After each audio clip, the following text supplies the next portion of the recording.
All right. Obviously, since Friday night, I've had a chance just to, reiterate how much I appreciate all the guys putting good work to get into Lincoln and pull off what we did. Our offensive MVPs were a slew of guys: Pat Bryant, Tanner Heckel, Josh McCray on the offensive line. We gave it to J.C. Melvin, Cruzy, and B. Henderson, who was a pseudo slash tight end. And then Luke Altmaier again played another phenomenal game. I thought it was Pro today. He was also named co-Big Ten offensive MVP, and then also put on the grade 8 for the O'Brien top quarterbacks in the nation, and put on the list for the rest of the year, which super excited for him and where he is. Plus, I saw he just came across with a Jim Rome interview opportunity, so he's getting some national allure. Defensive MVPs: D Rose, Seth, actually all three outside linebackers: Seth, Gabe, and Alec. Dennis Briggs inside, along with T. Raw. And then both offensively and defensively, we gave the entire look team MVPs, just because really challenged them to put on the best look that we could to simulate Nebraska. They've been doing a really good job through 3 games, but going into Big Ten play, there's just certain things that every team does that we ask them to emulate sometimes. Just early on in life, someone told me one time, right, never put another man's name on your back, right? So I've never worn a jersey. I've never worn a customized jersey of any other person, but during the course of the week, we ask our guys to wear the numbers of the person they're representing, right? And I always tell them, take pride in how you do things and what you do to kind of give us the best opportunity to win on Saturday. So that was really huge and apparent from us last week. Not only our look team players, but our look team coaches. This new rule that allows us to have all of our young coaches and analyst coach has just been, it's invaluable in our preparation. Just cruelly amazing. We'll probably talk a little bit about that during the bye week, but just the work our young coaches and some of these first-year coaches in our program have done, just absolutely amazing. Special teams MVP, huge, just for not only his punts, but also he had an erratic snap that he pulled down, was really critical and clutch play. They didn't get a lot of snaps, but the snaps they played, Tanner Heckel and Jaheim Clark, were absolutely outstanding. They were really a huge part of our final special teams MVP, Hank Beatty, who had basically 3 returns, averaged over 20-yard a return, almost took one to the house. We sniped him. Barna got knocked back and kind of knocked him down, but otherwise he probably would have had one go to the house. Obviously had a little adversity early in the game, and just, we always talk and preach, it's not what happens, how you react to what happens. And Hank Beatty comes from incredible stock, mom and dad, great people, from a Rochester program that is obviously second to none. To have a high school coach that reached 200 wins as quick as Derek had, you just know what that program's all about, and he's brought that same thing here to our program. So just super excited for Hank. I think he's starting to get something special. Our look team MVPs on special teams, Blaine Sisson and Sage Luther, a transfer, and it's done an awesome job down the look team. So really excited about the week behind us, right? Stayed out of it pretty healthy. Henry Boyer was kind of right on the verge of playing. We actually traveled him. It's been my policy pretty much, if you're not going to play, you're not going to travel, but want to give Henry a chance to get cleared. He couldn't get cleared in time for the game, but should be with us tomorrow at practice. T. Strain and Aiden Lawfrey played extremely well for the reps they got in there. Didn't have any setbacks with them. So had a couple guys get some soft tissue things just during the game, but nobody of significance. Everybody Zakaria was cleared to go back in the way we ran in overtime. Didn't need it, but and then also defensively had a couple guys were out momentarily, but brought them back. So that's behind us. A tremendous opportunity this week. Play a top 10 team on the road.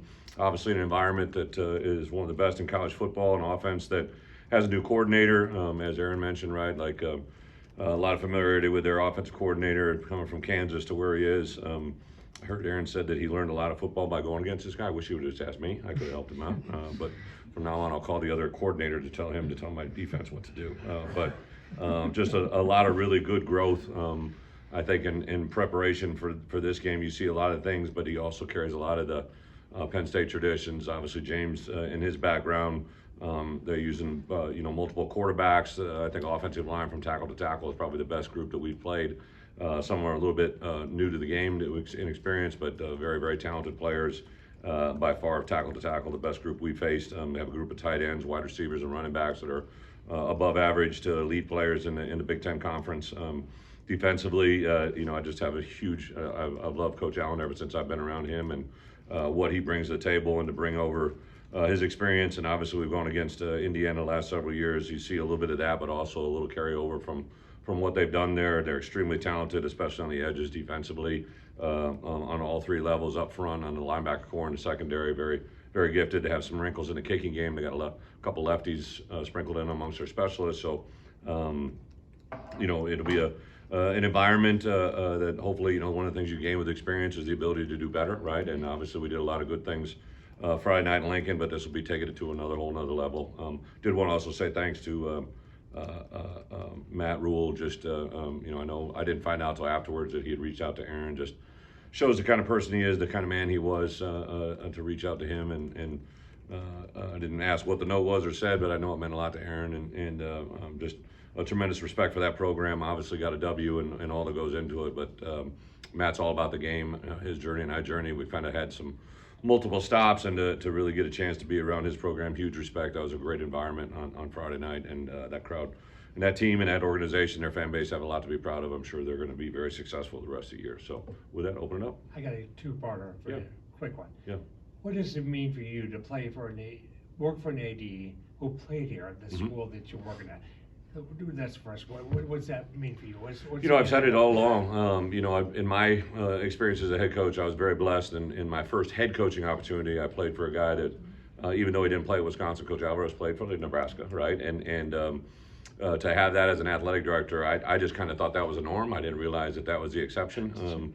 And so, as I journeyed to other places, I've kind of always tracked to kind of get back to that type of partnership. And Josh, to walk the walk here, to every day when I get off that elevator, his face is smiling there, 2 spots for the academic All-American role. And to have someone in that role, so he obviously balanced into playing the NFL for, I believe it was 6 different teams, over a 5-year window. It's not just someone that kind of played here and was okay. He was exceptional, right? And then to throw that into the experiences he's had, I think we're always molded by the experiences we've been through. And Josh had the NFL experience, then he got into the law school, and obviously went into the working world outside of football. And then went to the small school, background in administration, both in Wisconsin and St. Louis, and then to get his dream moment here, to walk with him daily. It was, I don't know if you guys are aware of this. So Friday we get done, and obviously a great locker room, but we, ever since last week, right, we've been tracking the weather, right, and it kept getting pushed back, and I remember Mark Torsani, my chief of staff, said, hey, really probably not going to have any problems until after the game, and I'm like, oh, perfect, right? So we get there, and I told the locker room after the game, I said, hey, as fast as you can get ready, let's get on it and get home, get a chance to get back to Champaign and avoid some weather. And we literally got on the plane, sat down, and it got fogged over here in Champaign, and we basically sat on the runway for a couple hours. I know I didn't walk into my house, so I came right from the airport to home, and I think it was after 4, and I imagine a lot of our players. So for 2 hours or however long, I was next to Josh, and we had chatted on the way over on Thursday, but to win the game in that environment and to get a couple hours on the plane next year AD, and we talked about things coming up. We talked about during our bye week. We talked about things in the horizon. He and I are both heavily involved in administration. That's pretty special. Is that too long? No, you're right. One more part. How quickly did that relationship develop here? Was it immediate? Were you quickly, right away in sync? Yeah, I would go back. I think the first time, I always say this, right? I do think first impressions last a lifetime, and I literally think the first time I ever met Josh, we were in Arizona. I was a head coach, I believe, at Wisconsin. Might have been at Arkansas. Had to be at Arkansas probably. And we were at Biltmore Hotel. He was getting a cup of coffee. I was getting a cup of coffee. Although he didn't drink coffee, maybe he was getting a bottle of water, knowing him. And we kind of just bumped, right? And I remember I'm like, dude, that's a big dude, right? Like he's AD at Illinois, yada yada. And then as this thing kind of played out, the year before I got the job here, I was in the NFL, and I'd always kind of had an idea that this is a place that it would, for me personally, would be an idea that I just had always recruited against Illinois. And I played here. I thought it was interesting. Bret gives us a bunch of stats, but the last time there was a top 20 matchup on the road for Illinois was in 1991, number 16, number 14, whatever it was. Is that what it was? 15-13. I was at the University of Iowa as a player in 1991, and they were obviously here. And for that to happen, the last time this happened was when I was in college. That shows how long it's been. But I knew this place had that ability if you could get it to flip, right? And literally when Josh reached out to me that first night, I came downstairs. My wife and I were ecstatic. The next day, I think the next day I met with the chancellor, and then Friday it happened, and it was pretty instant. And I would just say, in my professional life, to share this walk with him, on a daily, just even if we don't see each other, there's usually probably daily communication about, hey, just reaching out, how you doing? Shoot, last year I know during certain times of our out of season, like I know he was going through things, right? I know how hard that basketball situation was to navigate through, and I know how much he cares for our student athletes. So I reached out to him several times. It's an awesome relationship, and one that hopefully continues and grows for years to come. Coach, there seems to be a pretty good coach-player relationship between Barry Lunny and Luke Altmaier. Mm-hmm. How important has that been for Luke's development and for the improvement of the offense? Yeah, I say all the time in our building, every time as a coach, when you're interacting with a player, whether he plays for you or plays for someone other position, other side of the ball, every conversation you have, you're either building or tearing down a relationship. And I think Barry has been very intentional in his relationship with Luke since we started recruiting him, going through last season, and definitely from January on, just the intentionality that Barry poured into him about the things that need to be better, and to be honest, the openness and the eagerness and the I would say just the vulnerability that Luke showed to grow in this past out of season has just been paid back tenfold, not just with our coaches, with our players. So yeah, I think Luke's kind of the opposite of Barry in the fact that like Luke is a very kind of calm. Barry, he gets a little bit rattled or like a little bit jittery, and he'll let you know that he's excited. There was a moment on Saturday where our coach the player got a little sideways, and Barry was extremely frustrated, and I saw Luke give one of these, and then they just signaled into plays and handled that moment. We scored a touchdown.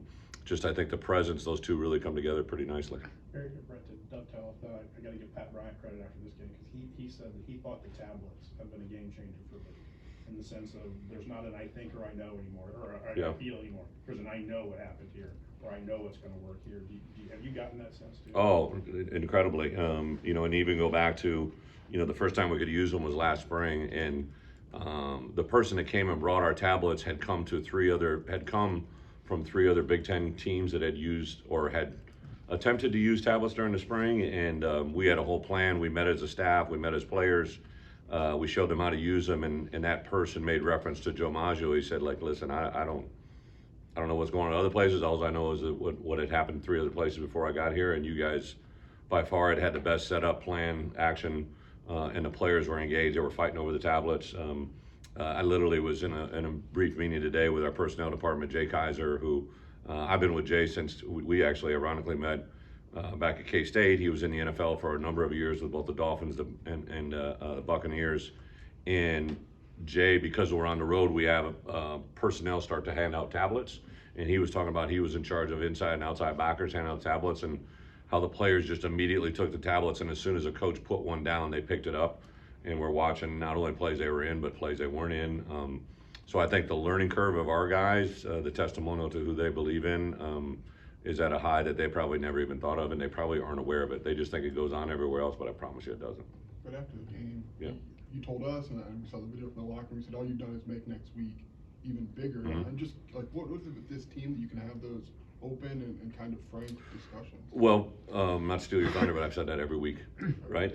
This one just happened to get caught on camera. Like these guys just getting a little liberal with their camera use. But I every time I've been in this position, what I've learned early on. I remember my first year we were a 12-1 football team, and really all we did as we won games, every game got a little bit bigger, right? It's just getting magnified at Illinois because it hasn't been done in a very long time, or even when we had our run in 2022, right? That the newness to that was very, very unique. So I just want those guys to understand, like, it's great, right? But it's just now it's kind of every week you kind of set the standard over again, right? And you've heard our guys say 1-0. You've heard our guys, I saw Xavier write 1-0 on the TV camera, right? Just little things that we talk about. You see it regurgitate right in front of you, and yeah, it is. I mean, Penn State's made this big, right? They're a program that's been at the top of college football for a long time. They're undefeated and ranked in the top 10 for a reason. They got really good players. They got phenomenal coaches. They got a great environment, and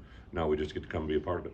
You, Right, James, couple of games have come down to the wire. How critical has it been, the ability you've had to rotate guys, especially defensively, throughout the game to help you in those fourth quarter or overtime situations? Yeah, there are certain positions it's just kind of hard to rotate, right? Quarterback, right? Like you don't really rotate quarterback. you got number 4, number 13 playing at a high level on the perimeters. As much as you want to rotate other guys in, it's really hard to take one of those guys out. Tanner Arkin is a really good tight end. It's hard to pull him out of the game. Offensive line-wise, we don't have a lot of rotation. Guys are playing extremely well, and you don't do it. But defensively, it's kind of easier, right? You can sub guys in and out. We want to be fresh. Defensive players realize that I, at any given moment, might be called upon to make a 30-yard sprint, that if I can't do it, I can't do it, and we could all be suffering, right? So our guys are very selfless. They'll raise their hand. They'll pull themselves out. We talk about depth. For me, defensively in the NFL, one of the things I learned, once you get above 285, the players, you don't want them to probably max over 30, 40 snaps. If you do kind of have diminishing return, Johnny Newton was a little bit of an exception to that, but I would say overall, most part, that's pretty real. And then in the back end, especially, the more, the flexibility between Matt Bailey, Xavier Scott, and Miles Scott is, that's very special. That's something that we had a couple years back, and to have that flexibility now, and then to have a couple corners show up, I thought to have Terrence Brooks come in and play the way he did. Caleb Patterson was down for a little bit. He came back. Torrey Cox came in. Jaheim Clark's playing at a high level. So I think that depth is really starting to be apparent. Right, besides Kirk, you and James have been in this league as long as anybody. What stood out about his programs? And James's? Yeah. Well, I first got to know James through, I guess I knew him when he was an assistant, but then when I was in the SEC, he was a Vandy. And obviously what he did there was, exceptional. And then, not surprising when he came in this league. And when I was here, I knew how special that place was. Obviously, Joe Pa there for a long time. O'Brien came in and did some good things, and he got out. So presented the opportunity for James, and he's done exactly what I would assume he would. He's continued to recruit at a very high level. He and I when I was at Arkansas, I had an opportunity to get together on quite a few Nike trips and got to know him personally and just see how he's driven, highly intelligent, football IQ awareness. Probably doesn't make it overly complicated. You can see the kids love playing for him. They don't fundamentally beat themselves. They're very, very good at what they do. And again, go in the out of season and pull in. Obviously, you lose your D coordinator, similar to what I did when we lost Ryan, right? Like, he needed to find someone to step into that role. He went outside and found Manny, right? And then when Manny left, he went out and found Tom. So just a really good job of replacing coaches. And then offensively, when there was transition, to go get a coordinator that's just proven what he can do and didn't get caught up in the resume, more about the production. That's very impressive. Is there anything going on the road that's worked for you guys? You've had a lot of success here. When you've gone on the road, is there anything to that? Or? To be honest, it's kind of a building process. When I first got here, I looked at what they had done in the past travel-wise. I learned this one from a previous experience when I was at listen, I took a lot of great things from all the coaches I was around, but one of the things I really took from Kirk was to try and make home and away games be as similar as possible. I coached with Hayden, and I played for Hayden, and there was a lot of difference between home and away. So Kirk was kind of one of the first ones that introduced me to that, and obviously I was done really well on the road. And then I went to Kansas State, and I love Coach Snyder. It was very, but he kind of had the Hayden thought, right? Like, there was a lot of differences when home and away. And when we were at Kansas State, we did a lot of really good things. We did beat Nebraska, and Nebraska was the first time in 50 years, but I just had always kind of thought, if I get that opportunity, I'm going to try to make home and away as similar as possible. So went to Wisconsin, and Coach Alvarez kind of blended it as well. He was a little bit like Kirk. He tried to make home and away very similar. And then when I took over, like, we literally, our Fridays home and away. So I made this huge presentation on last Wednesday, which was our travel meeting. So the night before we travel, we always have a travel meeting. And I started off with the itinerary, right? And I showed that it was at Nebraska. I goes, everybody clear on this, right? We're going to Nebraska, right? And then the next picture was a picture of our airplane in the air. And I said, hey, has everybody been on one of these, right? This is what we're gonna do. It's very safe. There's these jets, there's wheels, right? And went through that. And then I showed them a picture of the hotel in Lincoln. It was the Graduate. Okay, last week we were downtown Champaign, the last 3 weeks, but this is a hotel. I showed them the inside of the hotel, there's a lobby. I showed them where they're gonna have a meeting room. Showed them the dining facility. I showed them the facilities that we were going to, the Nebraska field. Talked a little bit more in detail of that, because there's some nuances where the play clock is, where it isn't, and kind of explained that I learned that through one of my favorite players of all time, Russell Wilson. I was getting ready to play in a road game with him, and he kept looking in this upper left-hand corner all the time, and there's nothing there. And I grabbed him after practice.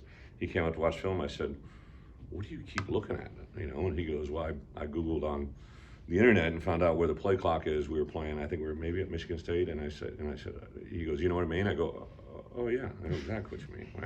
What the hell he's talking about, right? So you learn from your players, right? And so yeah, we went through a lot of detail of trying to make home and away as similar as possible.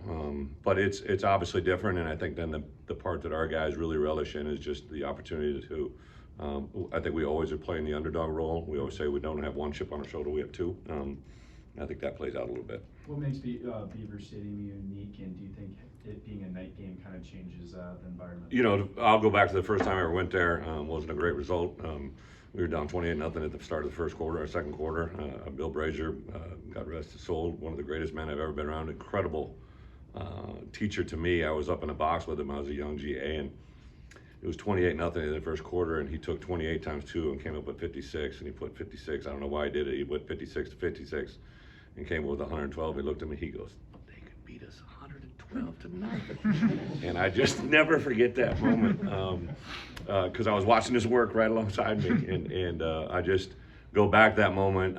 It was such an incredible crowd. You know, I've been in the Big Ten a long time, but for me as a GA to see that for the first time was really overwhelmingly amazing, right? It's kind of like a spaceship out in the middle of nowhere, and you know, there's dress. I don't know if they're going to be in blue and white or whatever they're going to be in this weekend. They're going to be dressed, right? And it's probably going to be one or the other. I know they're calling for a white-out energy, whatever the hell that means. But I would just tell you that, like, the part that really I think stands out is their fans are intelligent. They've got tradition, very similar to Nebraska. They've been doing this for a long time, right? And Penn State fans are accustomed to great football. I remember Joe Paterno hearing at a speech, like, he was talking about uniforms. He goes, I don't like our uniforms. He said, but he goes, everybody knows it's Penn State, right? And I just have that in my mind of what this program has been built on. The people that have coached there, the success they've had. One of the greatest moments in I said that about jerseys, right? But I was with Nike. We were in Hawaii, and I come around the corner, and Franco Harris is standing there. Right, and he came to see Sue Paterno. Like, I was just like, that's the ultimate. I mean, Joe had passed, like, of a player to come over and see a coach's wife. I was like, whew, that's a sign of the program, you know. So, huge respect for that. That's pretty cool. Brett, you had said that One more after this. Johnny had the ability to be elite on snap 50 and snap 1. Does T-Raw have a little bit of that in him, or did what he do on Friday night just super? Well, I don't think T-Raw's seen 50 yet, but just because of the sub packages we play. But T-Raw, in my opinion, of a 120-man roster, was probably the most excited I had been in my coaching career to see a guy play this year, just because I know what he's gone through from last January to where we are today, the empowerment he's taken, the voice he carries, the knowledge, now and the ability. I promise you, I meet with scouts every day, and when I get a chance to talk about T-Raw Edwards, I talk about what he was, but what he has become. And I think it's just a sign. There was just a little play yesterday where it was a 2nd and 1. He kind of corkscrewed out of there, made a tackle for no gain. And like I played that position. I know how hard that is, right? But also just his demeanor. He's a Columbus. He's kind of come here in a weird way, right? Kind of like me, I guess. He was a Columbus, Ohio guy who went to Northwestern and found his way here, and now it seems like he belonged, right? So I was from here, went west, went a little bit more west, a little more north, went a little bit east, came back, right? Like, I feel like I've been waiting to come here for a long time, and it's just like, we've had a backup, or not a backup, we've had a nose that had been a backup as a junior come in my last 3 seasons and play at a high level, and to me, that's a lot of credit to them, but also Terrence Jamison. Like, J-Mo is an incredibly talented coach, defensive line-wise, the way our guys play, the way Dennis Briggs is playing, Alex Bray, Gabe Ackus as a defensive lineman. That's just pretty special what those guys are doing. But Caden, Caden on Friday talked about maybe for him, like, simplifying a little bit, getting begging in the run game. What have you seen from him in that regard? Yeah, I think because he looks like he's 30, like everybody wants him to act like he's older than he is, or play. You know, he hasn't played a lot of football, and even in high school, you know, you think about it, he played quarterback a lot, and the running back position, as easy as we think it is, if you're big, athletic, and run, it's just that easy. But Thad Ward has done a tremendous job. All 4 of those guys have a different skill set, and I think we're finding out what kind of Caden does very, very well. You know, he's the first, like, you know, I'm letting him go back on kickoff coverage, right? Because when we got lean with Aiden out and Josh a little banged up, I didn't want to get that down. So, you know, Caden, you know, I thought it was a true testament of him in that first game to score a touchdown and run out and kick off the next play, and take Josh out so Josh could have more reps in. He's an incredibly selfless. Again, these things don't happen by chance. Caden's mom is Jen Fagan is probably as good a human being as you're going to find. Grandpa shows up every game, and I get to see him grin ear to ear, right? Like, just to know the story of these kids and have them come to full life in front of us is pretty awesome. Thank you, guys.